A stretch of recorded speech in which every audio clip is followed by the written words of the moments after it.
hope you're doing so well. It is a gorgeous day here in Washington, D.C. It is mid-March 2025, and we're going to be talking about how to best view those cherry blossoms. The big tourism boom is on its way to DC as these trees get ready to blossom and they get ready to look absolutely spectacular for you. At the end of March every single year, or around the time of peak bloom, we launch a cherry blossom tour. So that's kind of the route we're going to be taking today. But if you're viewing this video in like December, make sure you make your plans for March far in advance. I'm actually seated directly in the meeting location for this tour, the District of Columbia World War Memorial. We'll talk a little bit more about that in a second, but I want to tell you how you can get here. The number one thing you want to avoid is ride share during this time of the year. It gets absolutely difficult to get anywhere in DC during Cherry Blossom Festivals because everyone's doing the same thing, taking an Uber or a Lyft. What I actually recommend doing is taking public transportation. You're only about a 20 to 25 minute walk from the Smithsonian Metro Station and about a 30 to 40 minute walk from the Foggy Bottom Metro Station. Very, very accessible right here in kind of the center part of West Potomac Park. I'm going to tell you a little bit more about this war memorial in just a few seconds, but I want to thank you for clicking on this video. If you have questions, anything you want to ask us about the Cherry Blossoms, the Cherry Blossom Festival, or tours in DC, leave them down below in the comments and we'll be happy to get back to you as soon as we can. I can't wait to take you along this route today. It is a spectacularly gorgeous day here in DC. As I mentioned, this is your meeting spot. This is the District of Columbia First World War Memorial. Its official name is the DC War Memorial. This memorializes the 499 men and women from the District of Columbia who died serving in the Great War, the First World War. It's a beautiful and somber memorial. Its history is also really fantastic. This is the first memorial built in West Potomac Park. That's the area of the National Mall where the monuments and memorials are for the most part. Of course, there are memorials all throughout DC. But this is where you're going to meet your guide for them to start the Cherry Blossom Festival tour for you. An utterly fantastic memorial, one of my favorites. And of course, your guide will go into a lot more detail about its structure and the history that occurred all throughout its time here. From the District of Columbia Memorial, your guide will take you along this pathway. We're now heading towards the Reverend Dr. Martin Luther King Jr. Memorial.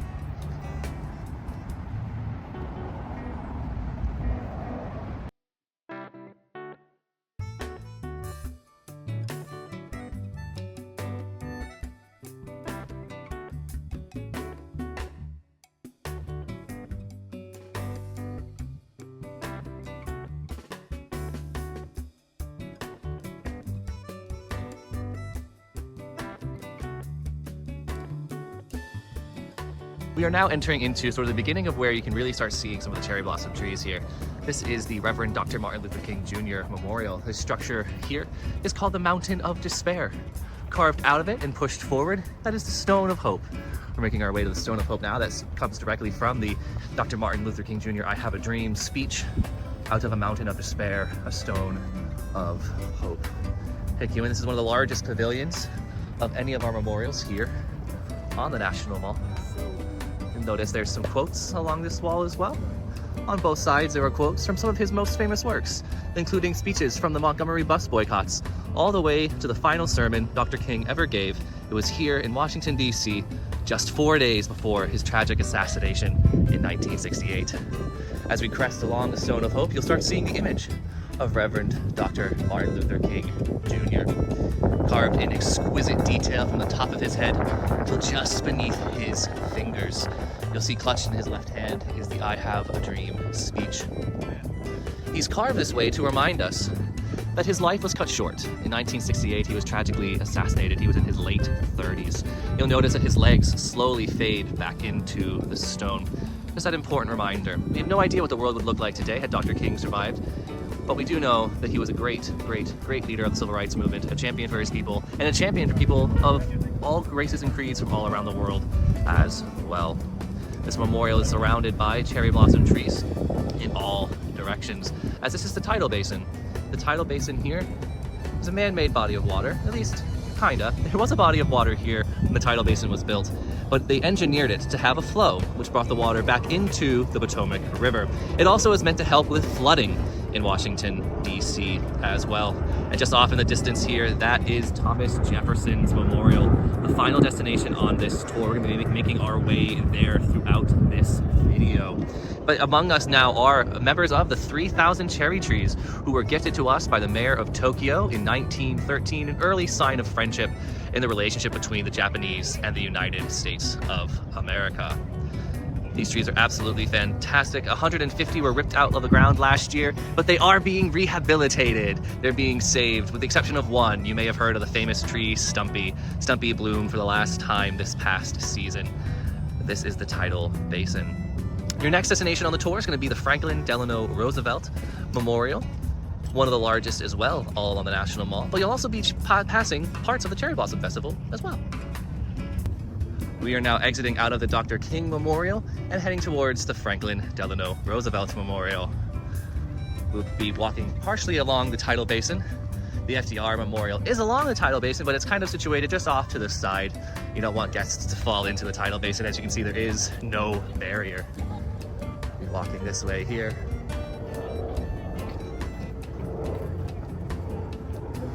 You'll be able to hear planes along this route as well as they follow the Potomac River and land at Ronald Reagan National Airport. Now don't let this fool you. It's quiet right now, but during cherry blossoms, you won't really be able to move on these sidewalks. Really keep that in mind. Especially as you're walking to FDR, you'll see these sidewalks are actually relatively small in comparison to sidewalks that are along the National Mall.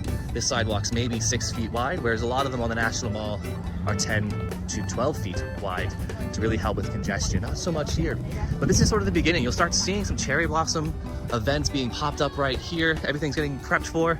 Nothing goes up overnight. Always takes a few weeks to get things ready here in DC.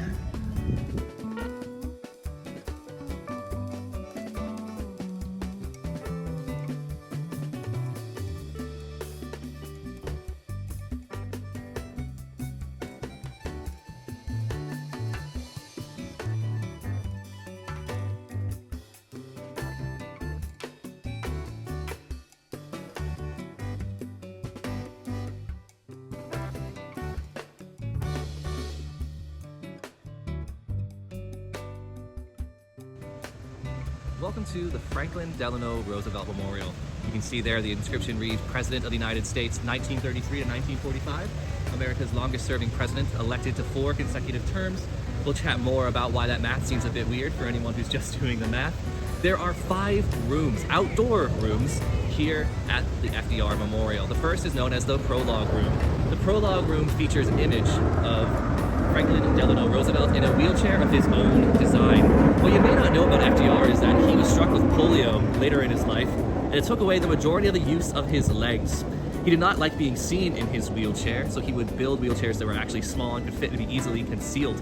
However, when the memorial was being built, there was a lot of discussion about making this particular memorial very, very, very accessible. And one of the things they do have is braille all along the walls. On every time there's dialogue, there's also braille as well. But we also have a depiction of FDR in one of his wheelchairs as well to remind us that disabled Americans have led us throughout all of American history, especially some of our darkest hours. Come along, we're gonna be walking through all 5 rooms today. Let's get walking. Here we go, into the first room. We did Prologue, we have 4 more to walk through. This is one of the only memorials in Washington, D.C. where stone, nature, and water all work together to tell one cohesive story. So every element in here matters, which is why it's really sad when some of the fountains are off. So we're entering into his first 4 years as president. This is the beginning of the New Deal, trying to rebuild the country out of America's Great Depression. You have the beautiful fountain here with the roaring waters. You'll have cherry blossom trees all along the way. As always, you're gonna make sure your guide has a chance to go into significantly more detail about these amazing rooms, the meaning of the waterfall, the meaning of the stonework. We're gonna be entering into his 2nd term as president. The years before World War II, the country is experiencing still the end of the Great Depression. You will have the bread the bread lines, famous bread lines. He was notably known for his fireside chats, where he would speak to the American people via the radio. A wonderful depiction of that here. The fireside chats. Beautiful sculpture work. And everything in this memorial is tactile for our vision impaired friends. Everything's meant to be touched, just as it's meant to be seen and heard as well. Beginning of a new dawn in American history, getting folks back to work, rebuilding the nation. Another fountain here. Your guide will go into some beautiful detail surrounding the meanings of all of these fountains. Always remember, these fountains are not for your wading and feet washing purposes. There's also quotes all throughout the memorial from FDR as well.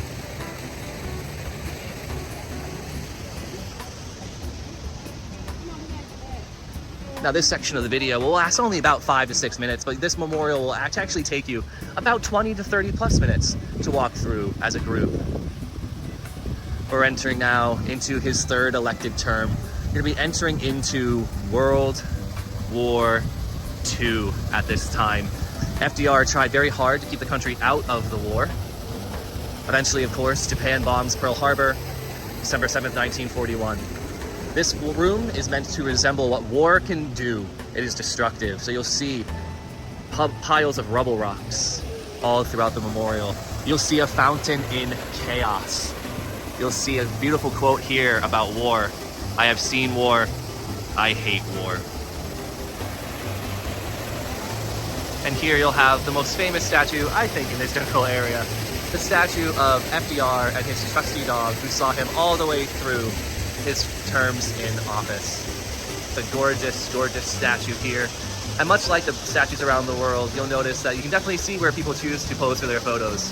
You'll notice that you can definitely see where people choose to pose for their photos as well. They also like his finger here, their hands, and the ears of the dog as well. They also gorgeous, gorgeous statue their hands of President. This gorgeous, gorgeous statue of President. We're now entering into the final outdoor room of the Franklin Delano Roosevelt Memorial. As I mentioned, he was elected to 4 consecutive terms, the most of any president in United States history. This is, of course, before the 2-term limit was imposed. Here you'll see a depiction of his funeral procession, just a few short months after his election and his swearing in as president for a 4th time. He suffers a stroke and passes away in office. This is a beautiful depiction of that funeral procession and a still water pool here, offering a moment of solemn reflection for FDR's significant legacy in United States history. Down this pathway here, we're going to be turning to the right, and we'll see a depiction of his wife and First Lady of the United States, Eleanor Roosevelt. She has a significant legacy in this country. She is more than a First Lady. She is a champion. She is utterly fantastic.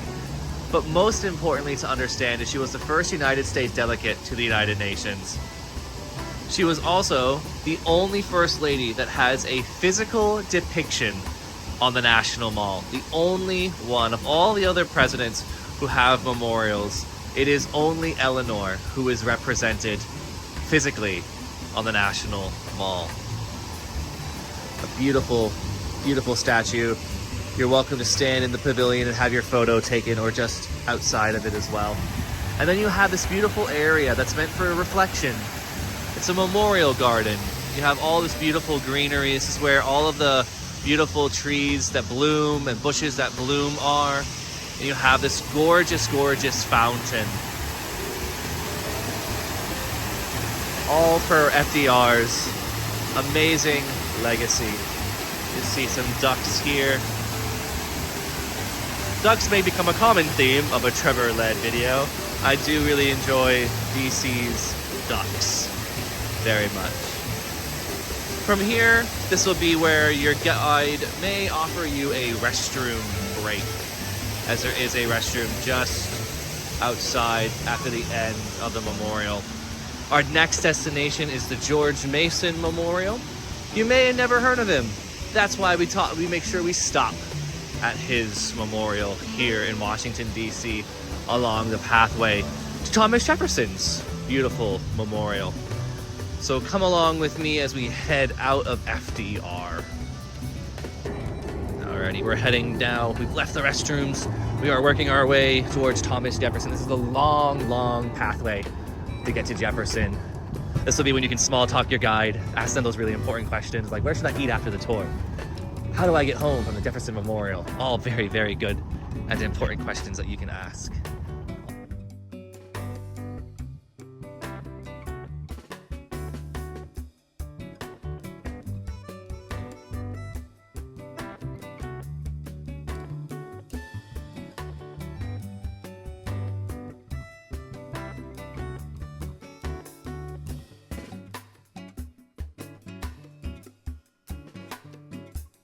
As you're walking, you're going to notice a lot of construction. The Tidal Basin was in serious need of repair.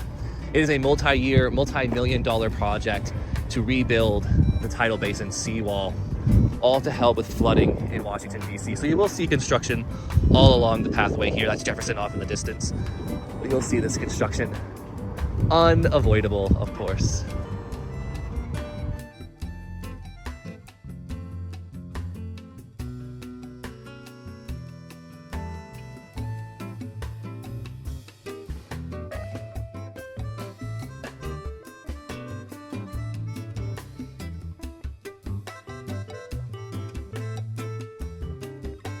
I had mentioned it a couple of times, but I always want to remind people that it's quiet right now. That way the guide can actually walk amongst the crowds. But during a cherry blossom season, it will be crowded. You will have to work a little bit slower, and we'll have to exercise all of our patience as we walk through the very thick crowds and the people who will stop on this bridge in particular. It is a beautiful bridge. Not so nice right now because of the construction vehicles happening right here, the construction barge that's been built. Not as gorgeous, but you do have a really spectacular view of the Potomac River on the other side. So your guide may choose to walk on one or the other depending on traffic. See a plane there landing at Ronald Reagan National Airport just off in the distance here. And straight ahead of us is our destination before we hit Thomas Jefferson, the George Mason Memorial, a forgotten founding father, but one of the most important figures in Virginia's history. After we safely cross here, your guide will take you into this beautiful, beautiful memorial honoring Mr. Mason.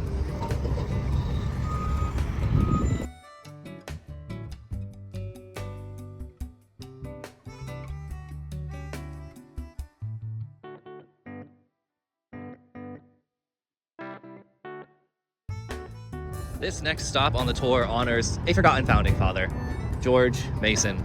George Mason is a prime example of someone who was very inspirational, but made just a couple of wrong choices, which would lead him to become a bit of a marginalized figure. What George Mason did very significantly was he wrote the Virginia Declaration of Rights in June of 1776, a month before the signing of the Declaration of Independence for the United States of America, which borrowed heavily from George Mason's Virginia Declaration of Rights, the very first Declaration of Rights in the United States, the protection of individual free citizens of a country. And then in 1787, he was a part of the Constitutional Committee. He was there, but he refused to sign it because it did not have individual protections that he viewed as super duper important. Unfortunately, because he would vote against the Constitution, this would basically marginalize him from popular society, kind of pushing him to the outskirts. But Virginia never forgot him. Virginia loves George Mason. There's a George Mason University just across the river over here in DC. They never forget the man who wrote the first Virginia Declaration of Rights before the Declaration of Independence. So it's fitting that Thomas Jefferson's memorial and George Mason's are very, very close to each other. George Mason is one of very few non-United States presidents who are honored with monuments all along the National Mall. We're going to be exiting out of the George Mason Pavilion here, walking back up this pathway to head to Jefferson's Memorial. Heading now into the Thomas Jefferson Memorial. You'll see this beautiful domed building here. This pathway wraps around.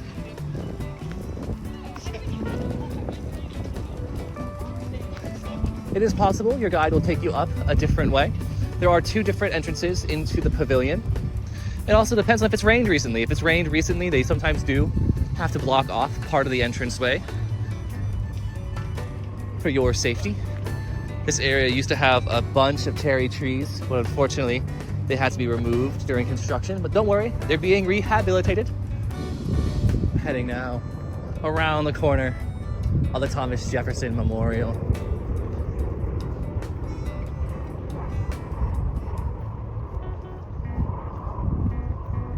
Tidal Basin directly ahead of us. Little paddle boats, if you'd like to join on those. It is at a cost, of course, not provided remotely by the tour, but a nice little thing you can do while you're here in the city is take a little paddle boat adventure. Pressing upon the pavilion now to Thomas Jefferson. And here we are, the Thomas Jefferson Memorial. This is where your tour will end, just here at the steps. If it's raining, your guide will take you inside. If it's not raining, they'll end you right here on these steps, covering the iconic and strange history of this memorial. Also just off in the distance here, that is the amazing Reverend Dr. Martin Luther King Jr. Memorial. Beautiful. Your guide may go into the history of that one across the way as well. Even though we have covered it, there is an interesting story about why it looks the way it does from this vantage point. We have the Washington Monument as well. This pavilion built to Thomas Jefferson was not always meant to be a home for the 3rd President of the United States. It was originally envisioned to be a home of all of the founding fathers of the United States. It was actually Franklin Delano Roosevelt who had the idea to whittle it down to just one, his favorite president, the 3rd President of the United States, Thomas Jefferson, author of the Declaration of Independence. What is beautiful about this memorial is the statue of Jefferson inside actually faces the White House. It's a beautiful reminder of where we were and where we are today. The statue inside is a little over 18 feet tall. It was bronze cast. It was actually added about 5 years after the memorial itself was completed. So while it was the Jefferson Memorial, there was no statue to see when this first opened to the public in the 1940s. Yes, this was built during World War II. It's a beautiful, beautiful building. Your guide will also go into the history of the architecture. The architecture here is actually very reminiscent of designs of Thomas Jefferson himself as well. You'll learn so much about the history here. But this is where not only your guide will leave you, but I will leave you as well. If you're looking for a ride home, you can take a ride share from just about a 5-minute walk away. If you're lucky, there'll be a taxi. You can also bike back into the city or take a short walk across the bridges just over here. That'll take you back into Washington, D.C. Thank you all so much for selecting this video. Again, any comments, put them down there below. We'll be happy to get back to them as soon as possible.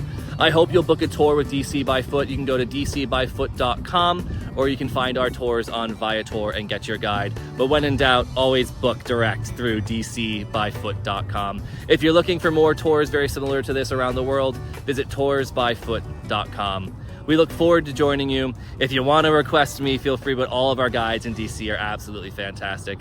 Thank you all so much and have a spectacular trip wherever you are.